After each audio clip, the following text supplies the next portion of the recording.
మనం ఇప్పుడు ఏం చూడబోతున్నాం అంటే HashSetని బ్రీఫ్గా చూడబోతున్నాం. ఈ నెక్స్ట్ వీడియోస్లో ఇంకా డీటెయిల్గా చూస్తాం. డీటెయిల్గా అంటే ప్రోగ్రామ్ పెట్టి చూస్తాం, ఎలా ప్రోగ్రామ్ రాయాలని చూస్తాం, ఆ మెథడ్స్ ఏమి ఉన్నాయని చూస్తాం, అది ఇలా కన్స్ట్రక్టర్స్ ఏమి ఉన్నాయని చూస్తాం. ఈ వీడియోలో మాత్రం బ్రీఫ్గా చూస్తాం. HashSet వచ్చేసి one of the implemented classes of set interface.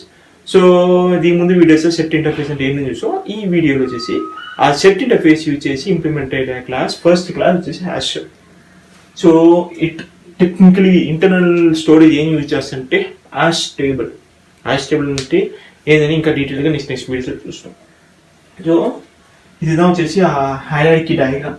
So ఏంటంటే HashSet ఇక్కడ ఉంది, ఇది ఒక ఇంప్లిమెంటెడ్ క్లాస్.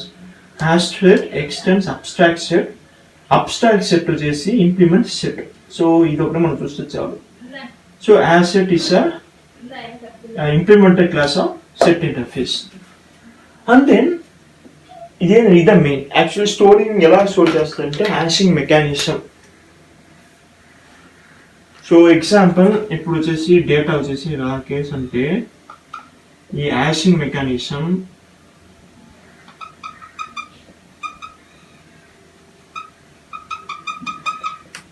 ఇస్తే ఒక కోడ్ నంబర్ వస్తుంది, సంథింగ్ 1 2 4 6 7 సంథింగ్ ఇస్తుంది. ఇది హ్యాషింగ్ మెకానిజం. దేని ఇంకా డీటెయిల్గా చూస్తాం మన నెక్స్ట్ వీడియోస్.